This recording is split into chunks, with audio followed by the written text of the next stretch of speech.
This conference will now be recorded.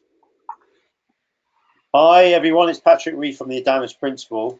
I'm joined by an absolute legend. He's my friend. He's Beat Nussbaumer.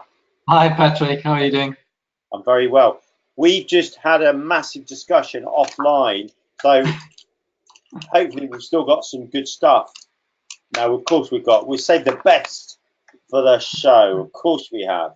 What a week! I mean, just a couple of little tidbits from. I mean, for me, it was all about. It was Thursday, and then when stocks came off after the ECB presser, it was the smelly print on China production, and your bearish plays are coming good. I mean, I think this is make or break for that view, and I guess I'm just a bit kind of shy on it. Well, I'm a bit cautious because you know, risk bears have been hurt before. Because there's still some of those dovish buying nutters at risk. But I want to. The first title we've got. The first topic is ECB blinks as Germany shivers from China. What was your take on Thursday, mate? To be honest, first of all, I was very surprised by them kicking the can on rates more or less into 2020 because it's 2020, even if they say year end, but it's 2020 now. I didn't expect it to happen at this meeting. I did expect they're gonna just buy some time for the next meeting, just in kind of not, creating panic. For me, the result of this meeting was that I now truly understand how bearish I am and how bearish, even more bearish I get. To me, the ECB has panicked. And, if I looked at the equity reaction after the meeting, when the Dow suddenly started to tank, just to me was a sort of hello moment where I felt that the market finally seems to start to get it, that the Dutch central bank is not a bullish case. It's actually a worrying case. I did blog about it. I haven't seen the ECB move that quick since 08, 09 / 13, 14. For them to go like, ECB dovish at the last meeting to like super dovish at this meeting is scary. It scares me because it tells me that they're really worried. We heard from M&I sources on Friday that the hawks just basically stepped aside. Because usually what I think I explained before and in my blogging is the ECB is a consensus organization. You have the hawks, you have the doves, and then the doves start to work on the hawks until the hawks go, okay, then let's do that. Usually takes 2 meetings, sometimes 3, for this consensus to build. Given we come from a majority of hawks, right? For the hawks to step aside, actually not even putting a fight up, is worrying, which tells me the ECB knows exactly where the German economy is. They know exactly it's not going to come back that quickly, or not quick enough for actually, even talk about a rate hike. So I think, like what we discussed offline, the big question now is the market truly getting it? I personally feel I get it, but I'm a bit biased.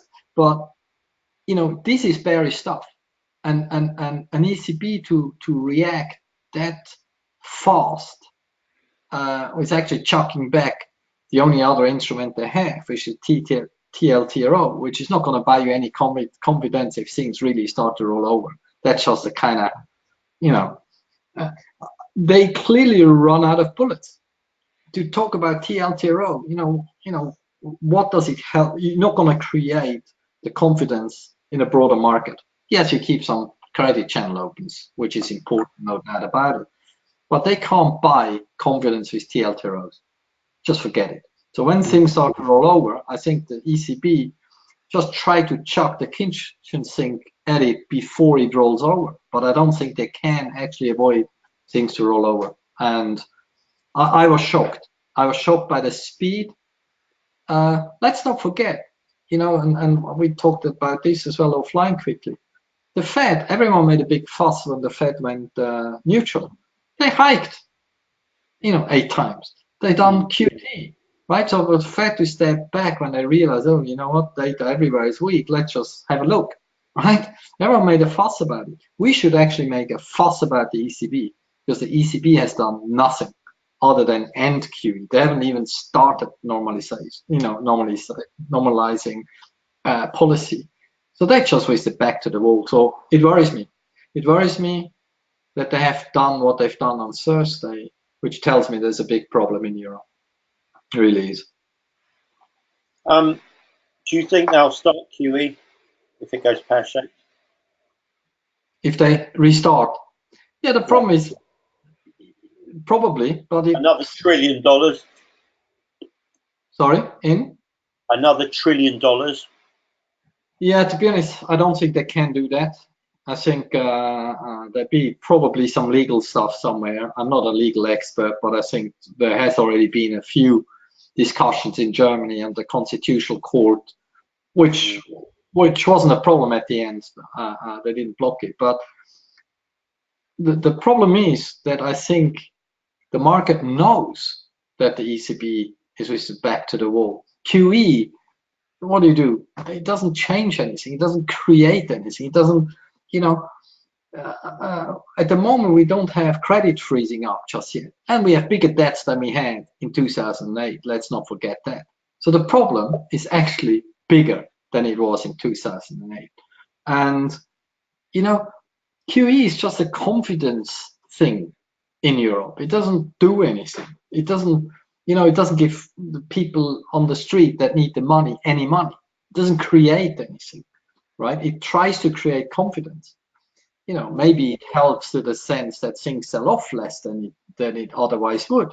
But maybe I'm too bearish now, but I just cannot see, if the Fed would do that, if the Fed would suddenly go like cut rates, yeah, that would be a big difference. So again, we might actually have to lean on the Fed to save the day, in a sense that if things start to go pear-shaped later in the year, and the Fed goes like, instead of one hike left, start to cut rates in June or July or August, which I actually might have to do, that may help. But I think we're at that point where the Fed has actually for too long let equities go too high.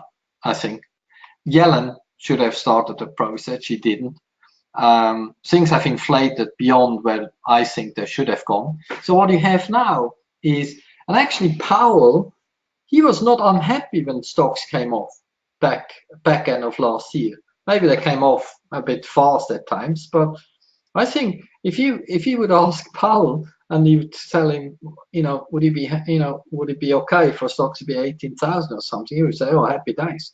The biggest worry the central bank have is they created that monster that needs to be fed with low rates, right, or confidence or whatever, and suddenly, and that is, I think, where I feel Draghi stands. He's kind of standing there trying to hold up something that kind of starts coming, and I just think this time is different. You can't, if you get dovish at 25,000 in the Dow versus 8,000 in the Dow, it's a bit of a difference, right? Yeah. So that's why I'm worried that because they have to do this so early, potentially, that it's not going to work this time. So if you were Draghi and you didn't have many options, what could you, the only thing I can think of is they do a kind of Japan or YCC kind of thing. But what can they do? Okay, right, they missed the boat, they've got a single mandate, they got no bullets, QE has not worked, everything's started to tank. They could blame it on China. That's not going to help their situation anyway. But what are they going to do to light the fire on that single mandate of CPI? To be honest, Draghi had one problem. Draghi had the problem which he tried to address in over the years that he was head of the central bank. He kept on telling politicians that the ECB has done all they can and that politics have to help with the other part of the economy. Right, the fiscal, yeah, sort your fiscals out. Right? Yeah. So in a monetary policy sense, you know, the only thing he could have done is not fucking blink the way he did, you know, and because it doesn't actually make a difference. It does not make a difference. If you would have blinked this time or in a month's time or 2 months time or whatever, it doesn't matter. Go away from them stupid forward guidance, because forward guidance, the only thing that puts them in their corner to have to keep, you know, like, oh, by the way, market, it's going to be maybe end of 2019. It's rubbish, right? So what they should have done is they should have almost signaled, yeah, acknowledge the data. I mean, we're not stupid. We see the data, right? But kind of, you know, if they would be in a situation like Powell, you know, we watch data. Okay, data gets even weaker from here on. We might do something, whatever that something is. And you know, I think he actually put the red flag out on Thursday, right? Because it doesn't make a difference. This forward guidance stuff. You said yourself on that the rates actually didn't. You know, rates is the same as what happened in the US. The market was already at zero, no hikes, when the Fed still had 3 hikes, right? So now the market has already pushed the hike out anyway. So there was no need for him at this meeting to sound the alarm bells. So he actually worked against what they're trying to do, which is create some form of, you know, confidence or whatever. So he tried to get ahead of the curve. But by doing that and by doing it in a very unnatural way for the ECB, it actually, in my opinion, has created the opposite. He has created the market to notice, oh, there's a problem. The last thing you want to do as a central bank is alert the market that there might be a problem. No, you know, there might be no problem.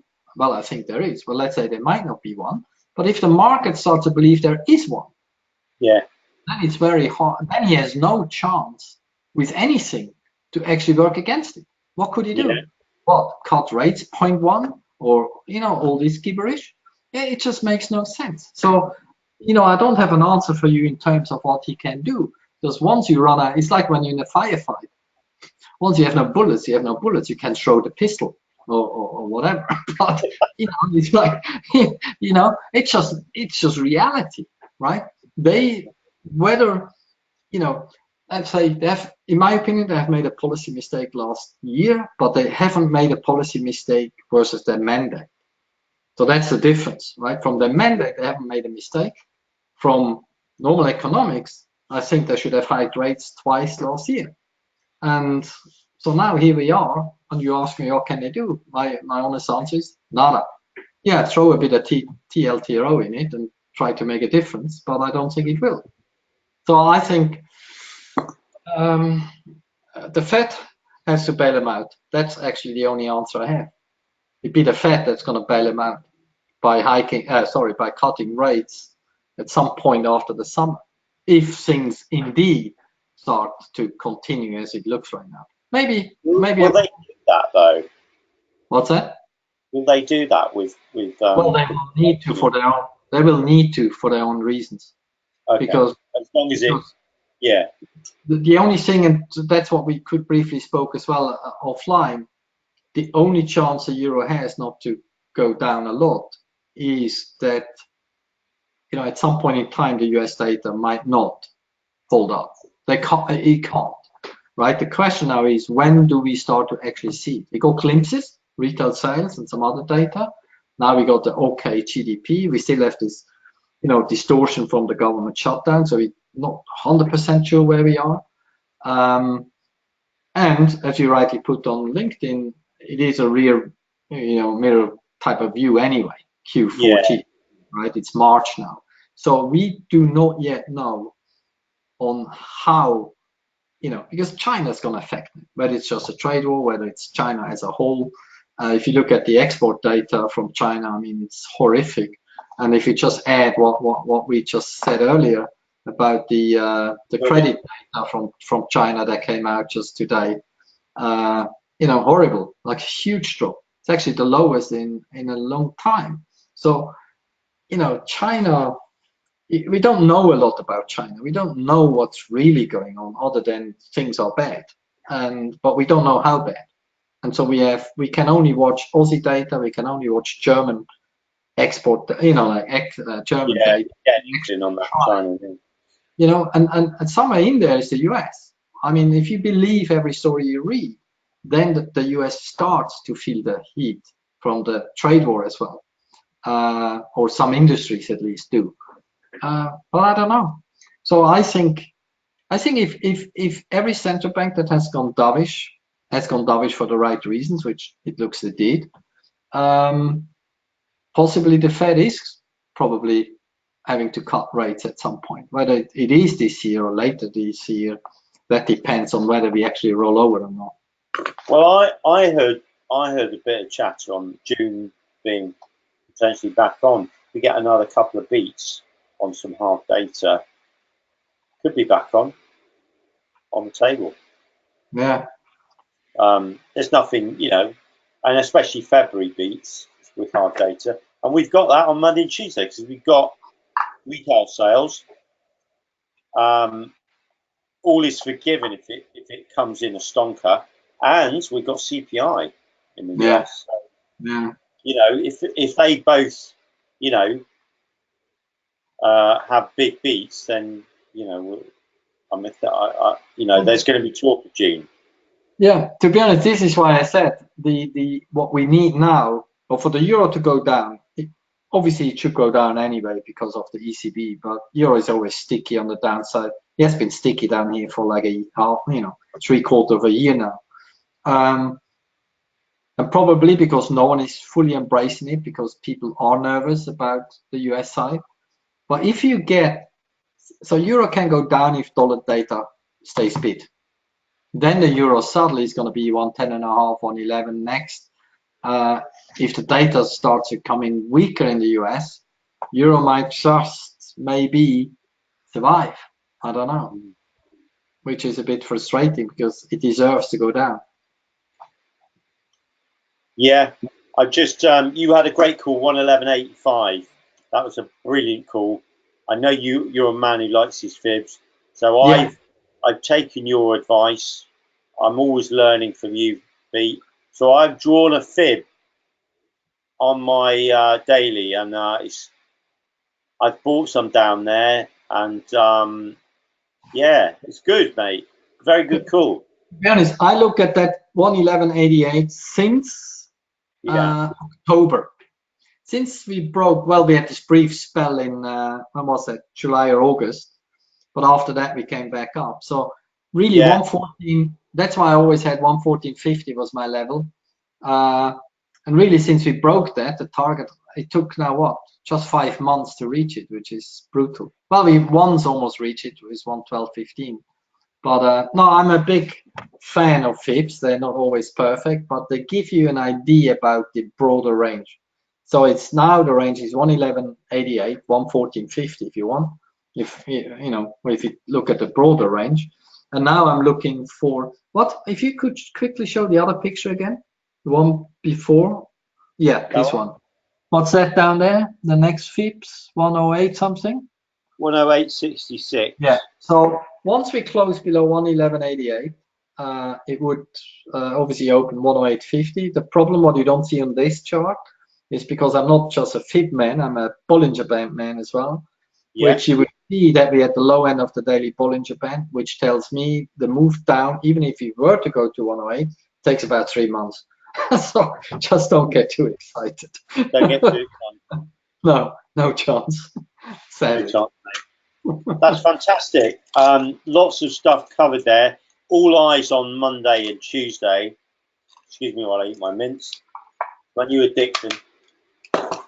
These mints I've been getting. So all eyes on Monday and Tuesday, and some more data. I mean, you want to be selling any strength really. I feel that the market hasn't really priced in fully what's happened last Thursday, and especially if the OIS curve starts to price back in a June hike, then this could, and there's a bit of clear water here. It's not much. You've got your Bollinger there. I haven't got mine on. I don't really use them, but certainly congestion-wise, there's not much. So yeah, all interesting stuff. So the next topic, times to sell risk pairs. I think this is interesting, and I think like with, I think things are slightly different now. But even if we do get a squeeze on some risk pairs, still I'd say keep an eye on stocks. I think finally stocks have got it, and with the China thing, this zero hedge liquidity, the credit story you blogged is very interesting, and the China data very interesting. The production smelly print very interesting as well.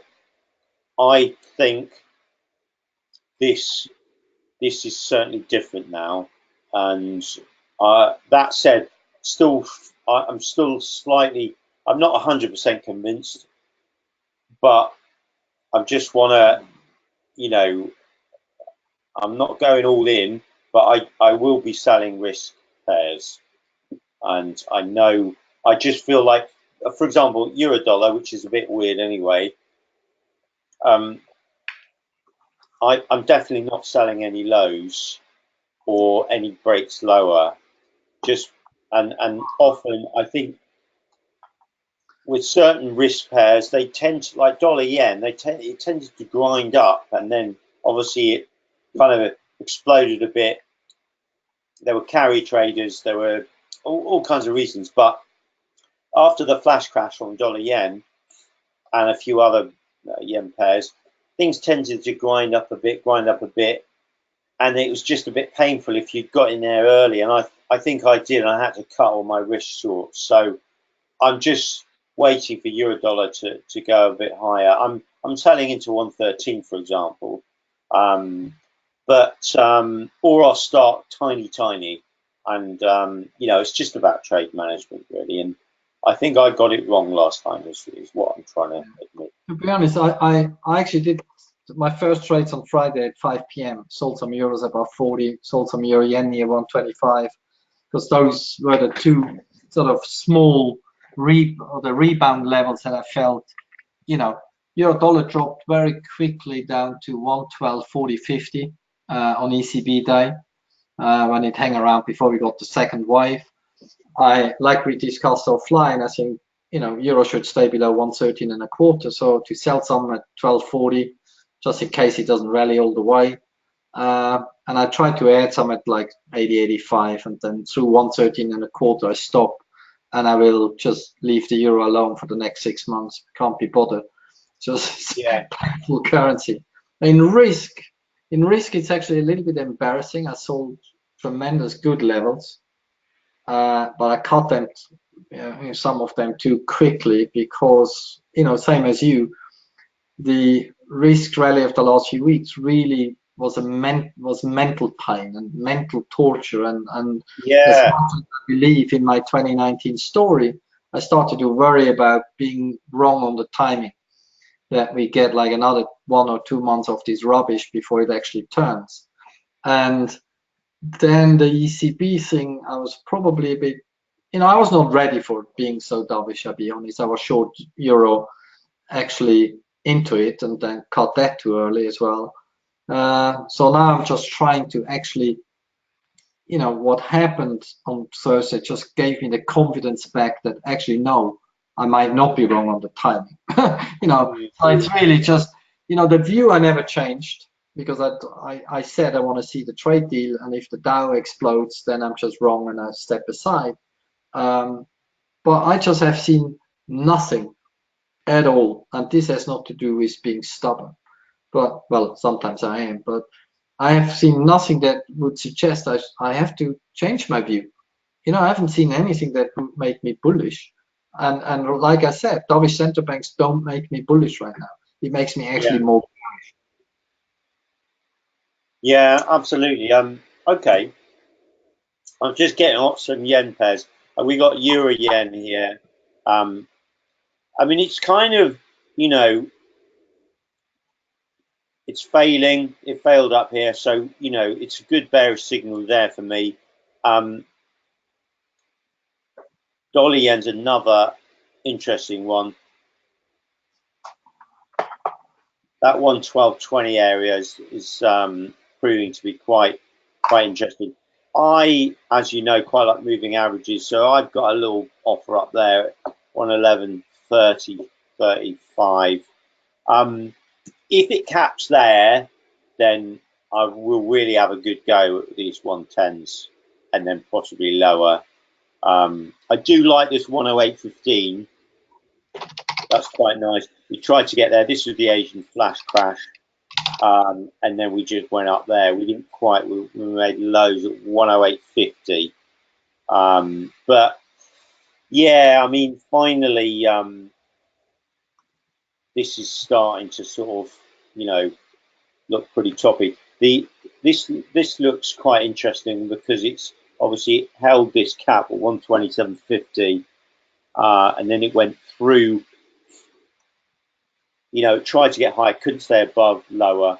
The best chart I like is Aussie, and this to me, in my with my technical head on, this just looks exhausted. You know, it's couldn't. It tried and tried and tried get above the 100-day and 200-day moving average, couldn't. A previous level, which is 78.70, it broke, but couldn't stay above, and now it's kind of respecting it. And the line in the sand for me, 78.70. I'll be sort of selling into that when we closed at 78.30. I don't know what Wellington's showing at the moment, if it is at all showing anything. Which one? Aussie yen. Aussie yen. Aussie yen is trading at where do you have it? Aussie yen is 15.20. Okay, cool. So I think, yeah, I'm not really going to talk about that we'll talk about Brexit in a second, but that kind of wraps up the risk pairs topic. Quickly, we're going to talk about our new event, which is the 2nd of April. Beat and myself are going to be joining forces with a 3-hour bonanza. We're going to be making sense of macro live in London. More details to follow. If you need a ticket, they're £125.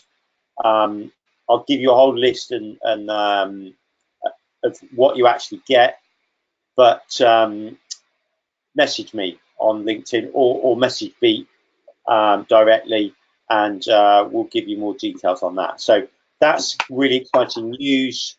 And then finally, Brexit. Gosh, I thought I'd never talk about this again, but apparently there's a vote on Tuesday, and apparently it's quite important. And apparently Theresa May's not gonna succeed. But we're really quickly and succinctly, only you can do this because you're a Brexit expert. What Parliament's going to say no, in my opinion, and will we be selling cable? That's all I need to know. Yeah, that's a good question. To be honest, I you know what I was sort of blogging early in the week was that sterling was just too high. You know, Yeah. 131, 132 for the way the news.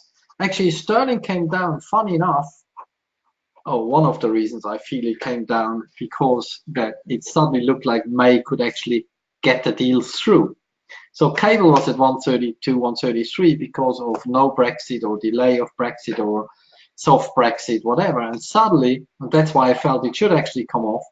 If there is a chance that she gets the deal through, we suddenly talk Brexit again, which means the market has just spent a few weeks buying sterling on the prospect of, soft Brexit or no deal, no Brexit. And now we suddenly don't know, okay, where should sterling be if we actually Brexit? And now suddenly it starts to look like that she again gonna lose the vote. For a moment, it looked like Rees-Mogg got nervous, right? So the ERG realizes there's a risk of no Brexit. So what the ERG suddenly started to lower their kind of demands from May, in terms of her deal, because they realized, she's actually right. It's the only deal available. So if the ERG wants Brexit, they have to support Theresa May next week. Now the numbers probably, even if the ERG would go with May, the numbers are very tight. The DUP probably, if the EU doesn't blink, which it looks like they don't, they're probably gonna vote against. But now everything has changed again, and now it looks like people speak again about she's gonna lose triple digits. Now the key is the legal side, and that is, I'm not a legal expert. The problem is, reality is, if the deal gets rejected, we have a no deal legally at that point, right? Then obviously Parliament wants to vote down the no deal, but then I don't quite know how that works, because Parliament should actually say what they want, not what they don't want. Because what they don't want, no one cares about. Because reality, we exit 29th of March unless we extend Article 50. Now, Article 50 is where the problem is. The French last week said, to agree to shift the Article 50 needs, real reasons. Not just, we run out of time and then we spend another 3 months talking about the same rubbish that we have talked about for 2 years. So an extension doesn't really change anything. So that's why some people in the EU may not like it. Now, throw the next thing in.